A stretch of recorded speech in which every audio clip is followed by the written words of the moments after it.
is really causing an outcry around taxation. And on Spotlight, on this edition, we are engaging exactly that. The Finance Bill 2024, the thrills and the ills. And to help us in that discussion is a gentleman who lives in this space of finance every single day, public finance every single day. That's what he does. And he is Daniel Dirango, who is a country lead of Institute of Public Finance. And that's what he does. I mean, just checking what's going on in that public space and the finance dynamics there. And he's going to be bringing us perspectives on the thrills and ills of the Finance Bill 2024. And as always, you're part of this conversation. Do engage us on the WhatsApp line that's provided there, also on our social media platforms as we talk about this Finance Bill, its ills and its thrills. Welcome. Thank you. That's such an amazing introduction. Welcome. Kind. Thank you. Yeah, an amazing introduction to a devastating conversation. Oh, yeah. It's the ills and the thrills. Yeah. It's an equal balance, and I hope to do exactly that. Welcome. So that we communicate objectively. Thank you for having me. Welcome to Spotlight. Yeah.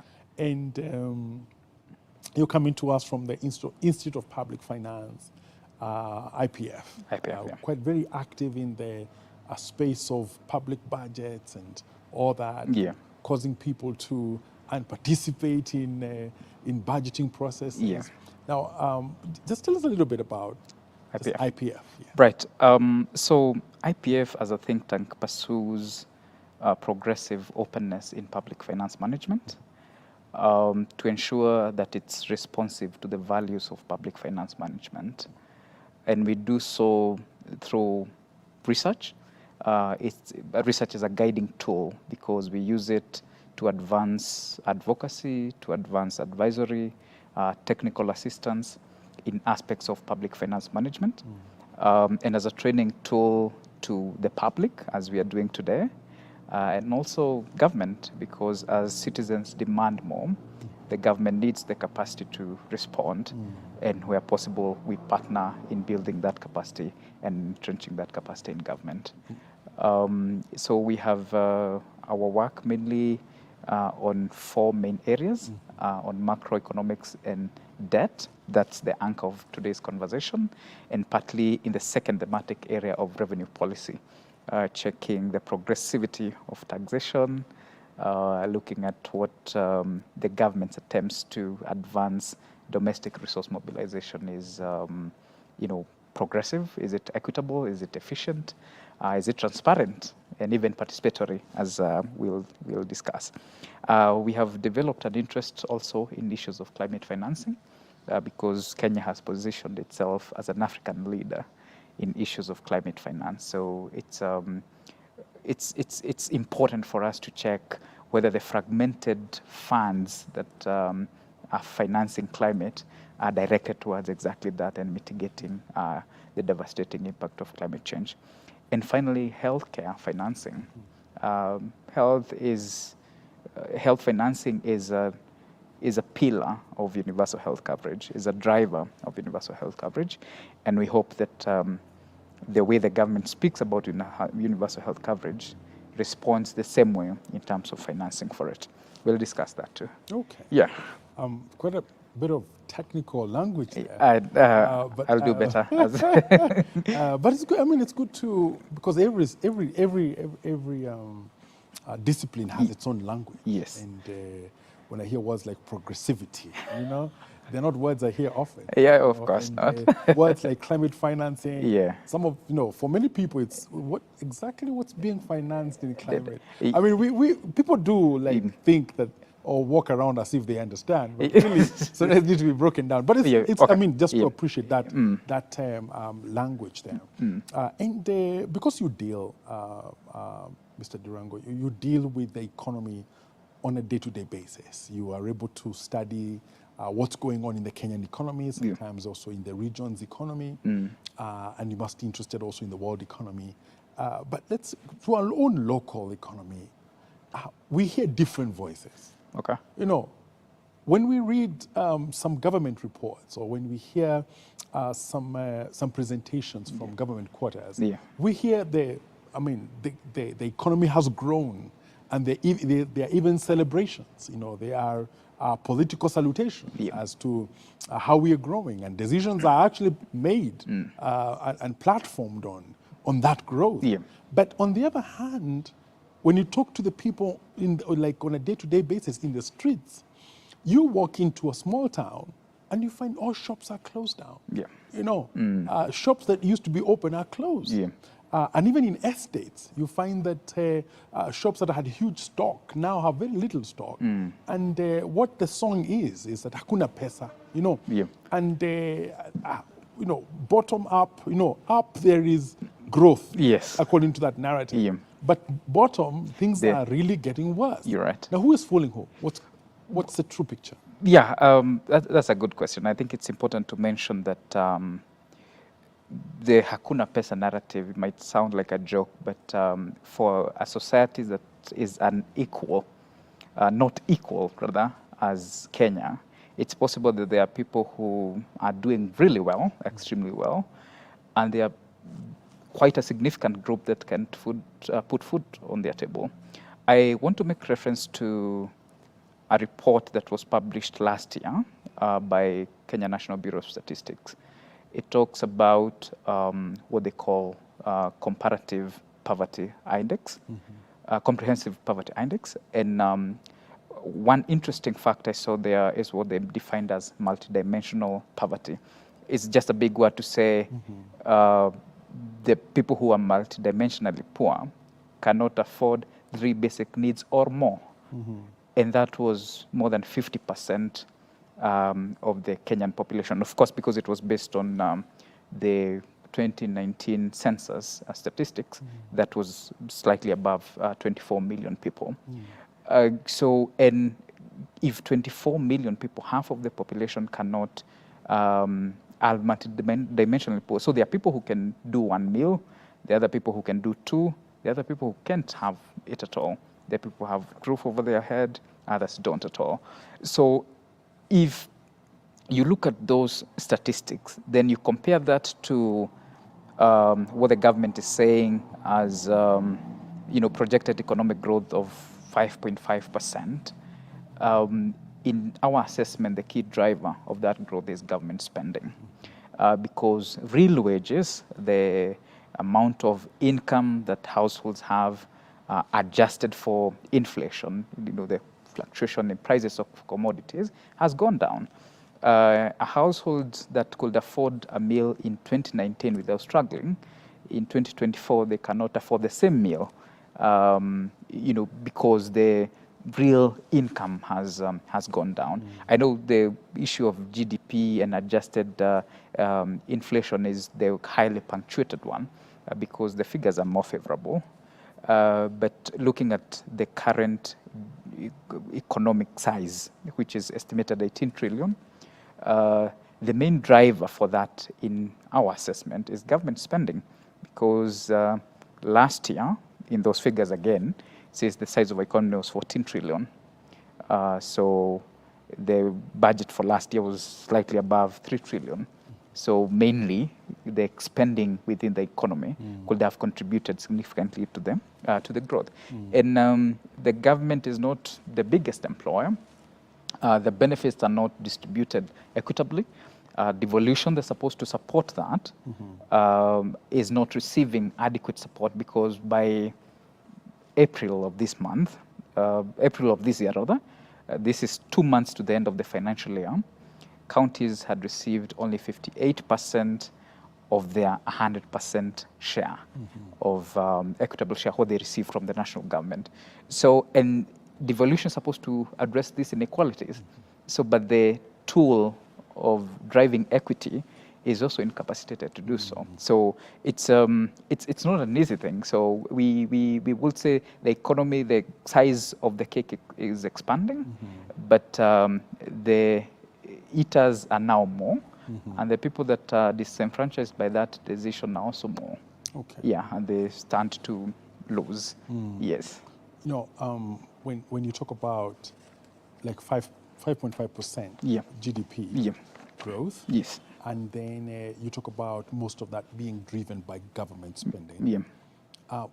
And because of that, then there is a level to which we can say it's not as representative as it should be. What would you say could be the areas that, if, in addition to government spending, what are some other areas where we can say that if something dynamic is happening in these other areas apart from government, then we can say that the economy is really more, using your word, multi-directionally growing. Right. So now the nature of our economy is more informally driven because the size of informal economy is 85%. Again, referring back to the same statistics, there is about 800,000 new jobs that were created last year in the informal sector. Rather, total jobs created last year were about 800,000. The private sector and government combined created around 120,000 jobs. 600,000 plus were created by the informal sector. But now it's very difficult to even monitor, regularize, and know what is happening in the informal sector for it to be more useful and responsive to the economy, because the people are either employing themselves or establishing a business and employing others. And if they are not regulated, then even the nature of remuneration is not commensurate to the realities of the economy. But you look at most economies right now advancing towards industrialization. And now, as it's still very agrarian based, so we use agriculture as a key driver of economic growth. But over time, that may not sufficiently lead to growth in the pace that we wanted. We have to industrialize and have the government support businesses, industrialization, manufacturing, in order for us to create a bigger base and more resources and more employment opportunities. But as it has been, since it's not very easy for the government to monitor and see what is happening in the informal sector, rather, it's not possible even for the government to invest in the informal sector. And we'll discuss a bit more on the implication of that, on how the finance bill has been structured and why the more concentration is now towards the more structured formal sector. But it's only 15% of the 20 million workforce. 15% of the 20 million workforce is a drop in the ocean. Now that you mentioned finance bill. Yes. We've lived in this country for quite some years, graciously. And we know that there are budgets done every year. But for some reason, this season, Finance Bill 2023, Finance Bill 2024, they've kind of become,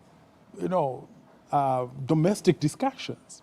Whereas there have been years gone by, we never knew about Finance Bill 1990, we didn't know. But for some reason, there has been a rise of interest in this, especially these 2 years, that is rather noticeable. And I'm asking myself, what's the cause for this? Is that people are more aware? Is it that what's going on? What's the cause for this? Right. There's my assessment. I think the taxation measures that were in the Finance Bill 23 were quite aggressive, and they touched in areas that have previously not been touched. If you look at one of the things that was unabated along that period was the housing levy. And the housing levy was to be taxed on the formal sector, that's already carrying the whole burden of a big population. And it's a very small population carrying the burden of the bigger population. So being that there were very aggressive measures, people are more attentive because now it's coming to the money in the pocket. And remember, we were coming from an election period that was also very disrupted. The economy wasn't doing very well. people were jobless, and then there was debt repayments that were maturing, and the government needed money to sustain the same level of basic services and honor interest on debt redemption. So the only way to sustain that was to expand the revenue base. And since, as I've said, the informal sector, I mean, is huge and not easy to tap into, the more closer entity to tax was the formalized sector. And that's why most of the unabated conversation was mainly on businesses, the people who own businesses, and the formally employed. Yeah. So although I think because the amount of money available for people to spend was getting lower and lower, and so the people who even buy buy goods or buy services from the informal businesses no longer had resources to do that. So everyone is responding. It's reactive to the realities of the economy. So I would think that was the main cause, but also the people who are initially ostracized from this process have been brought a bit closer by Parliament, having deliberate attempt to open the doors for discussion. I was a beneficiary of those platforms, and I saw many constituent groups, the private sector, academic institutions, NGOs, civil society organizations coming to present and submit on their proposals. And mainly people may not just come there to defend and say, this is a good thing, go ahead and do it. They're merely coming to say, this is painful, remove it. So that aggressiveness of the taxation measures may have been the consequence of the attention that people have altogether come to be drawn to. Yeah. And you use the word aggressive. Yes. And I think that's exactly what people feel. They feel the government has come aggressively to an extent that people are shocked. It's unbelievable that this can happen. Yeah, That an already lean payslip, an already small business, that the government that's supposed to help me grow is coming at me, and taking away to an extent of, just ending my business. So that shock factor, and because you use the term aggressive taxation, maybe you can just briefly educate us on what the sober taxation principles would be. Okay. Yeah. Good question. I think in my view, one of the main ones is the ability to pay. Are you taxing businesses or individuals that have the ability to pay? For instance, and we probably discuss that at a later time, the motor vehicle circulation tax. There's a 5,000 minimum and 100,000 maximum. And the rate should be 2.5% of the motor vehicle value.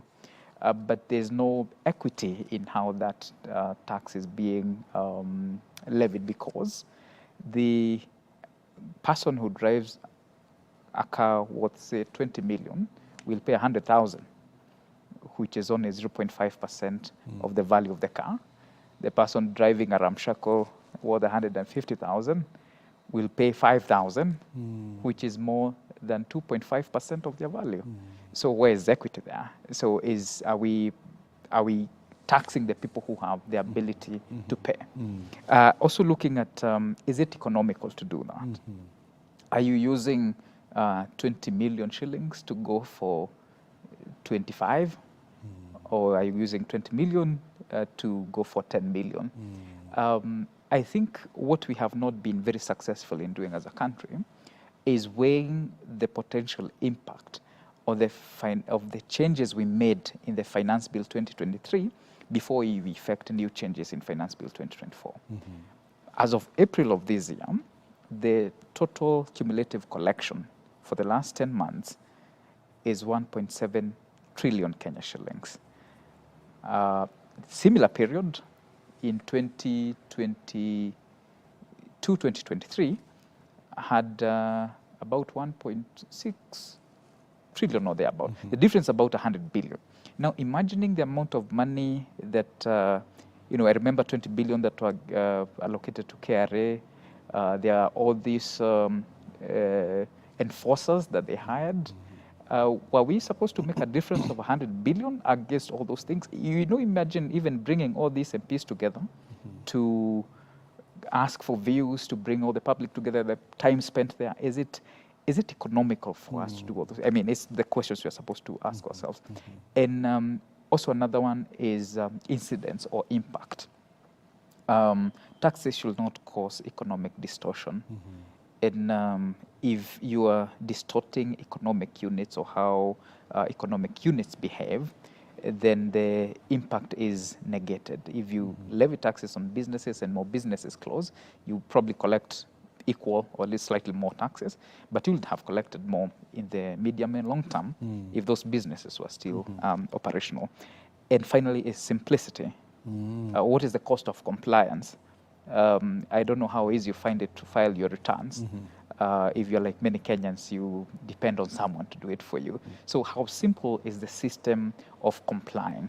So for instance, there's a 2 million fine that has been proposed in the finance bill for businesses that will not be ITIMS compliant. The electronic tax invoicing management system is 2 million an arbitrary figure. Is it possible that even some of those businesses don't have an annual income of 2 million, or a monthly income of 2 million? It's the simplicity of compliance that also should be a key principle if you are looking at taxation. Okay. Yeah. That's well put. And I'm just wondering, as a Kenyan, because one of the big discussions here is the timing of these, raising taxes. And I'm just wondering, from a point of public finance, whether there is such a thing as the right economic time to raise taxes. Is there a suitable time that you can say, no, in this economic season, you can raise taxes? Because the question of like, why now? When things are so, Kenyans are not prosperous, why now? So is there a good time or an acceptable time to raise taxes? So let me answer that question this way. There were attempts by the government to make the tax environment more predictable, so that as you see today, you can see 3 years to come. You can plan your investment pattern, you can plan your consumption pattern as a household, savings pattern, because the tax environment is not fluctuating. It's very predictable. That the Finance Bill 2023 would have minimal distortions that affect your operations as a household and as an investment. The government has to continue raising taxes, and the essence of the finance bill is to ensure they're able to tap into many more businesses, expand the tax net as possible, but it shouldn't be at the expense of investment or household saving or investment. So is there a better time? Government still needs to continue paying taxes because we need services. Otherwise, if they have no taxes, we do not have any services. And I think the problem is not usually paying taxes. The main problem is paying taxes and ending up funding public services with your own money. So you have to, again, either pay for health insurance or pay out of pocket expenditure, or take your child to a private school because there are crises in the public education system. So that's the main challenge in my view, where in many economies where even taxes are higher and the services are commensurate or better than what provided by the private sector, people don't have a problem paying taxes. Okay. Yeah. We'll talk about that in a bit, about corruption and how it makes Kenyans hesitant even to pay more taxes. We'll talk about that in a bit. But going by just what I can call newspaper intelligence around the bill, and the bill is maybe about 100 pages. So Yes. not many people may be able to read it. And even those who can access it, it's hard to sometimes understand. Yeah. But so we are relying a lot on interpreters. And the interpreters have told us this is bad. This is really bad. And that's what we have believed, that everything is just bad about this bill. Yeah. We don't even know what the drafters were thinking, right?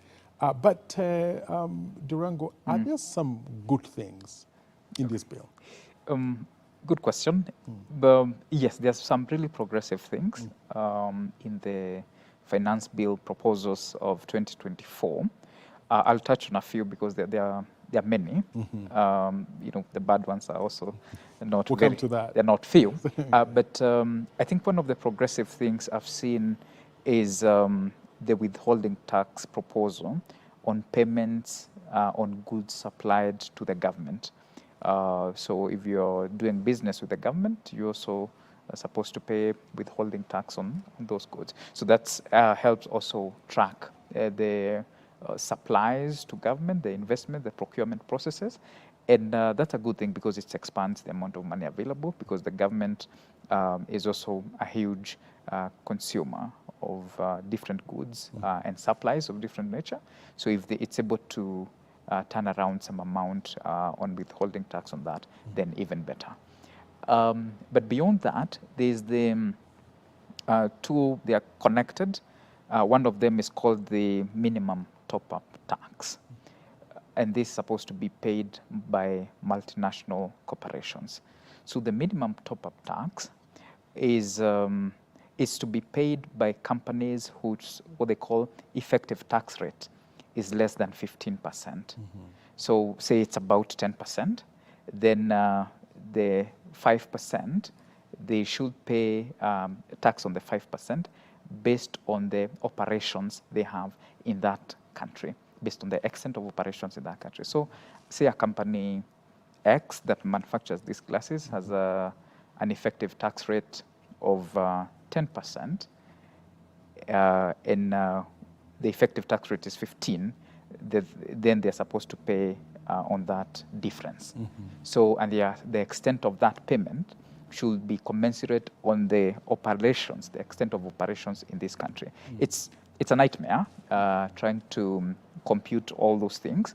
And so some countries forego that minimum top-up tax because even getting the accuracy and administratively getting to levy it is complicated. And if you forego, other countries can take it. If you forego that revenue, then another country that doesn't worry about that administrative cost can take it. So, and this is part of the inclusive framework that had been drafted by the OECD Inclusive Framework, Organization for Economic Cooperation and Development. And some countries did not ratify that inclusive framework. Kenya had a problem with that effective tax rate because having a threshold of 15% is quite low, because in most countries the corporate income tax is at about 30%. In Africa, the average is about 28%. So the Kenyan proposal of that effective tax rate was 22%. So initially they are not ratified, but I think putting it in this finance bill means that they are likely to now ratify that inclusive framework and charge that effective tax rate, minimum top-up tax, to multinational corporations that have operations in Kenya. Okay. Connected to that is what they have now defined as significant economic presence tax. Initially, this was like a digital service tax, and it was at 1.5%. But this now has been increased to 6%. So this is also for companies operating, within the country, but has an online presence. So your Amazon and the like. So those are the ones that are supposed to be subjected to that nature of tax. So at 6%, it seems like because the 400 companies had been registered under the digital service tax. So that's not a small number if you're getting a 5.5 increase in their taxes. And that's a bit progressive. And so where as far as that is concerned, I think the government has attempted to tap into the digital market and operations that companies operating in Kenya in the digital space. What is not very well defined is the threshold. I've seen, like in Nigeria, which has also gone this direction, the threshold of taxing, or what they're calling significant presence is if you have transactions of more than $65,000 in a year. So that's what is defined as significant in other jurisdictions. I'm not sure what the Kenyan proposal will be. Okay. Yeah. All right, I'm sure there could be more good things, but the ones you've mentioned, Mr. Durango, have to touch with the corporates. Yes. And like what we can call like lofty institutions, if you, for lack of a better word. Yeah. But for the Mwananchi, for what we call the citizen, the common man, any good thing? Yes, because as I have mentioned, the tax, brother, there's no easy way of saying this because... Think Mama Mboga. Yeah. Any good thing for Mama Mboga in this finance bill? Maybe not in the finance bill, because the finance bill is supposed to take money from you. And some of the... Somebody say that the mama has no mboga now. Any mama to say. Hana mboga. I'm trying to think about Mama Mboga and some of those taxes that could benefit. I think mainly they are supposed to benefit on the other side of the budget, but I haven't seen any significant changes in terms of reduction on things that directly affect Mama Mboga. In any case, most of those things have been, the proposals to increase from fuel on, or 25% tax on oil. You're looking at also the removing the bread from zero rate to a standard rate. So the manufacturers of bread, milk, and those things cannot claim VAT on input credit because they need other goods to manufacture what they're selling. So, and initially they were claiming input VAT, and so the cost of their production went down. With that off, then the cost of that will be pushed to the consumer. And that's a very common, it's a very common practice, let me say, whereby ultimately Mama Mboga, the Mwananchi, the hustler, ends up, being the place where there's a lot of suffering and pain, which brings us now to the pains now, to the ills of the ill. I'm sure from what we've seen, there are many, but maybe you can highlight to us some of the ills that you feel are significant. Well, let me begin with where I had started on the milk and bread coming from zero-rated to standardized tax. And in a country, as statistics that I had given you earlier, where more than half cannot afford all the meals or the basic needs, it means you're starting from very far. And if you are increasing the cost of those basic commodities, it means more people will not be able to afford it because there are people who are just on the edge of not affording it. Now they can't because the cost will, inadvertently go up. The same case with oil, like of sunflower, cooking oil and the like, with a 25% increase. I've not verified this, but I've seen manufacturers say that the increase in the cost per liter of cooking oil is likely to go up at about 170 shillings, which will mean that people will revert back to what is called as Kadogo economy. They will get those not verified, not kept standard sort of cooking oil because it's more affordable. And the standard, the quality of that is not guaranteed. So you're still exposing the population to other conditions. You never know. But looking at this is a product that is used in every household almost on a daily basis. It doesn't seem very sensitive to the current economic times, like I mentioned, because the real wages have gone down. You with the same amount of money, you're affording less than you were affording 5 years ago. So it's because there's no real increase in your wages. Maybe your salary was adjusted, but then there was inflation. There's more taxes. There's all these things. So you have effectively less money than you used to have. So if you look at those dynamics playing out at the household level, they are likely to affect even consumption, food. And moving beyond that, there are also other ones that affect businesses. Like there's a proposed tax on import declaration, import declaration fee, which if you're importing anything, in the last finance bill, rather the current finance bill 2023, it was reduced from 3% to 2.5%.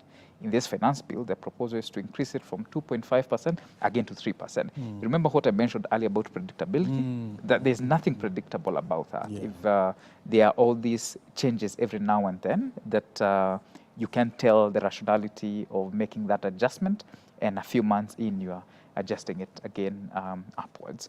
So, and I mean, also businesses are required to pay what they are calling eco-levy. The eco-levy is supposed to be paid by their listed companies that have been listed there. But again, it's at odds with, I think, Sustainable Development Act that I think was developed in 2022, that was supposed to be operationalized through other regulations. I don't know whether this is one way of regularizing that, but most businesses, as I've heard from manufacturers from the private sector, they think this should not, this is a punitive tax, and it's already charged elsewhere because NEMA collects, if you have no way of recycling your waste or making your waste more environmental friendly, then there is some money you pay to NEMA for that if you don't have a policy for discharging waste. So they're quite a number, and the list is not exhaustive. We could talk about a little more.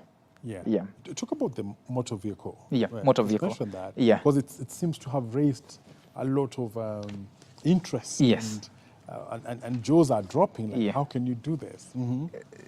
So first, one of the main argument here is that a motor vehicle is not an income.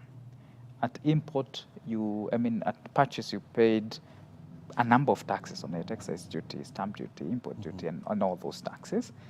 Every month, as you're fueling it, you're paying fuel levy. So even in classification, it's classified as under the schedule of income tax, which is erroneously classified, and that could, a legal action could be taken against the government, because that's not an income. Again, if you're using this car for your, daily operations, it's a tool of trade. It's not necessarily adding. It's not. It's a depreciating asset. It's not an investment. This is just a tool of trade that you use for operations.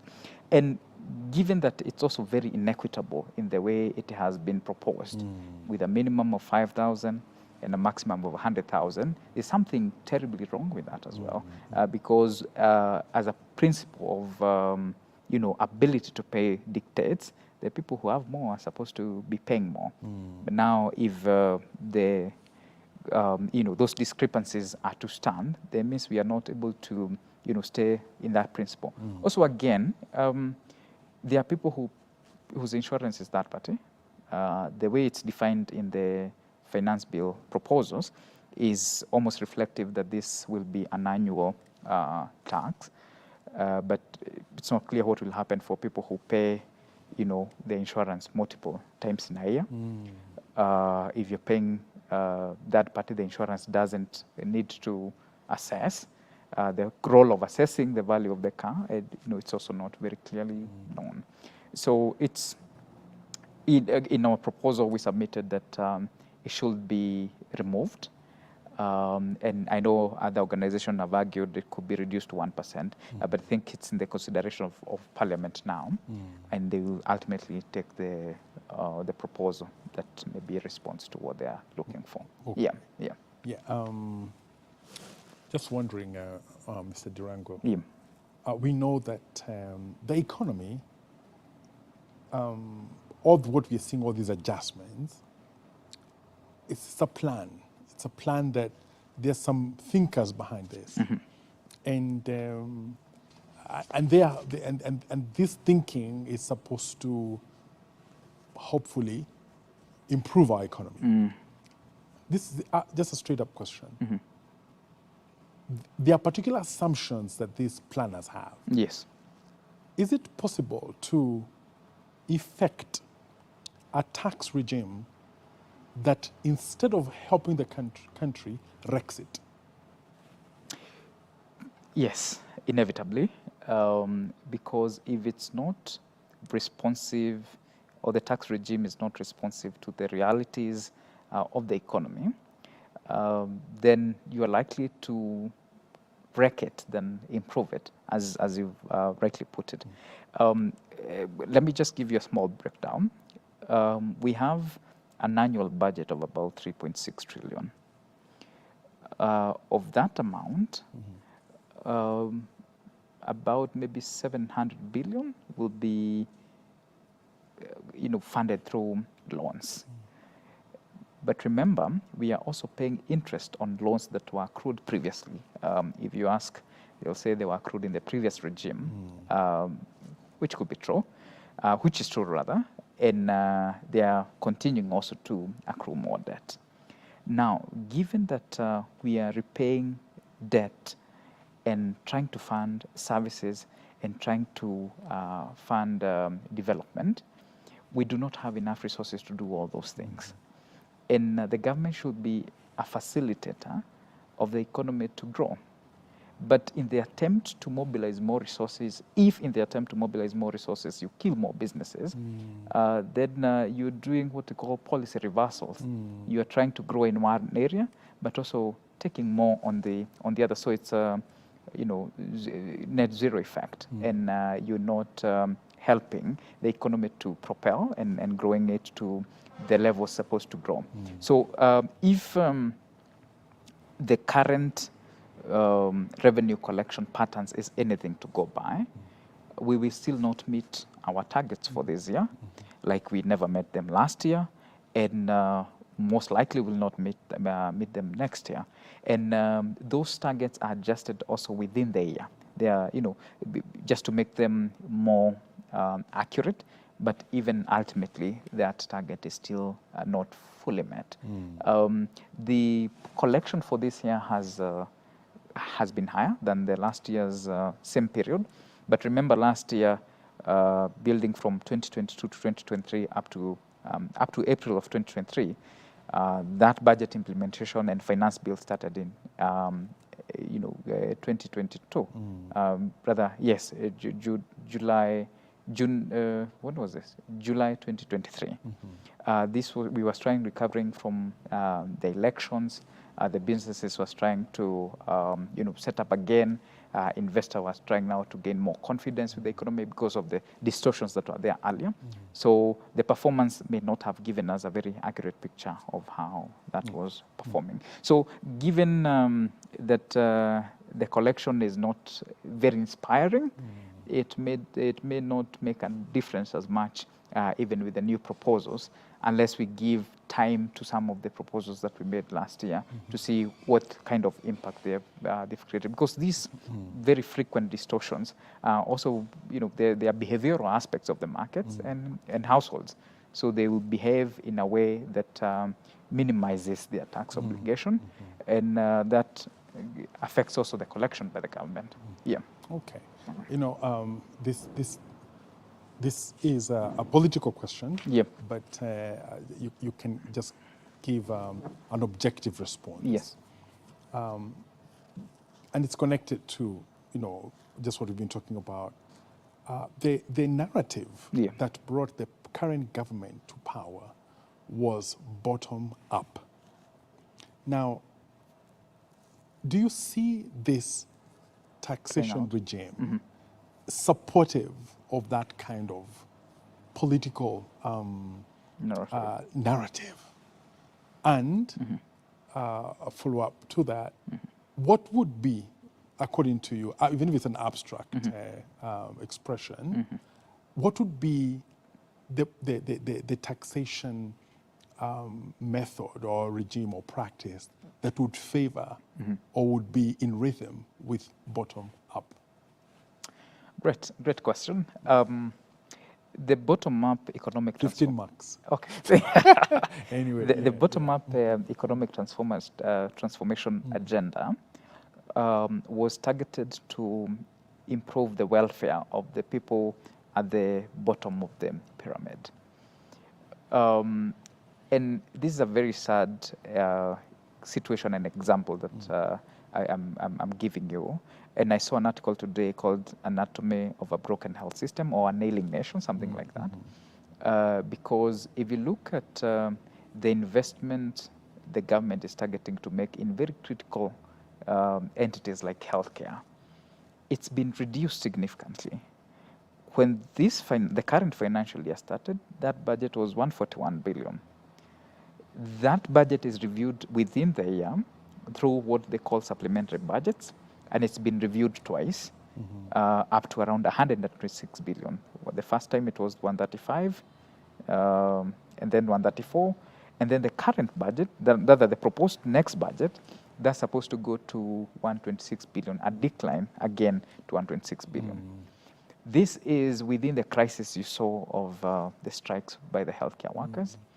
The Linda Mama program that benefits 1 million mothers, in prenatal, delivery, and postnatal care, has a budget decline of about 60%, from 5 billion Kenya shillings to about 2 billion Kenya shillings. So what will happen to the mothers, the 1 million mothers that were earlier funded within the 5 billion, and now the budget is cut by 60%. The same crisis in immunization. Mothers are working for longer distances, trying to get the, one of the, immunizations that children get under 1 year, BCG. They're supposed to prevent them from tuberculosis. They can't get those vaccines because the revolving fund that the government had established, I think it's a 3.6 billion revolving fund, is where the organization like UNICEF and Gavi tap from to make sure that the immunization is not disrupted and they continue with the operations provided they keep replenishing. They're not able to do that. But now you see even the aggressive tax measures, they're not able to collect enough to meet that. And the amount that we collect is only enough to either pay recurrent expenditure or pay off interest on debt. Actually, the amount of money we've collected so far is almost equal to the amount we are paying on debt on interest. So it means that we have to borrow to pay recurrent spending. We have to borrow to fund development.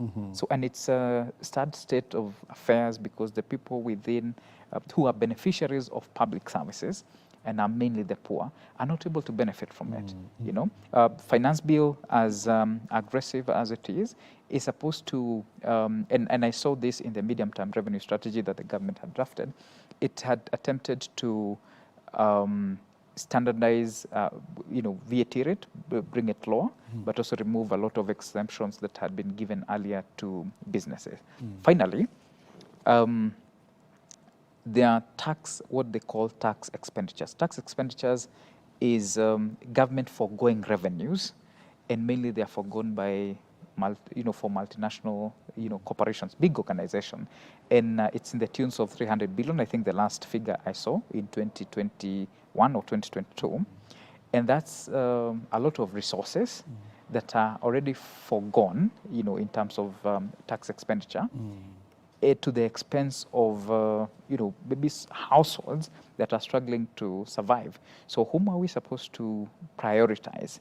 If you're giving tax expenditures, shouldn't it be, the small businesses that are trying to come up, waiving the registration fees for informal sectors so that the registrations comes to almost zero, and you have more businesses coming to be formalized. Such tax expenditures are likely to have more impact, so that they are more effective, and you're doing them at a least cost. Yeah. All right. Yeah. Finally, and maybe I can just make a short response to Yeah. this. We are having an environment Yeah. of rising taxes, but we also have an environment, by all honesty, of rising corruption. Yeah. Just what's that? So corruption is a very sensitive topic, because as it is, it takes away the resources from its intended use to benefit either an individual or small group of people. And it has been reported before, I think, by the Auditor General and the previous president, Uhuru Kenyatta, mentioned that every day you're losing 2 billion in corruption. In 365 days, you've lost more than 700, 800 billion. That's almost the amount of money you borrow, the amount of budget deficit we have in our budget. So should that be addressed, then you even have a balanced budget. You don't even have a reason to borrow, because resources are adequate. But then the problem of taxing more, and also having more fraud, more corruption, more misappropriation, makes it difficult even to finance basic services. And that's why the crisis we are having right now are not mainly because we do not have enough resources, because the resources are misdirected to, other users that are not supposed to be there in the first place. Yeah. Okay. Yeah. Of course, that now, leaves a question that we need to keep engaging. Yeah. Could it be then that if there was a zealous attack on corruption, that we will not be having the heat, that is happening with taxation? It is very possible. And I think the church has an obligation. Because, and I like referring to a story recorded, I think, in Matthew and in Luke and in Mark, of Jesus whipping people outside the church. In my interpretation of that is Jesus was opposed to economic injustices, to social injustices, to political oppression, because that's the kind of businesses that was going on in that church. And the demonstration that Jesus is not tolerant to this should teach the church that the role of the church is also advancing economic justices, advancing political freedoms, advancing people's liberation, and making sure that the government is transparent, the government is accountable. Yeah. Great ending.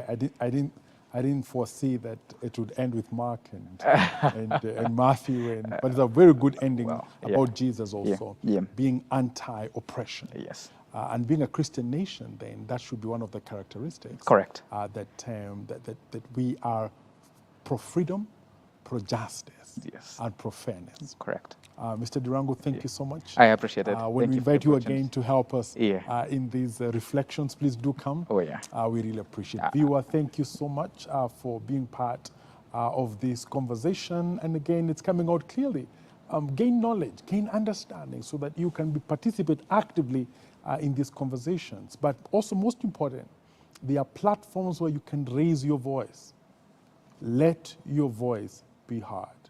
There are platforms where you can ask questions. Let your questions also be placed. This has been Spotlight. Thank you for watching.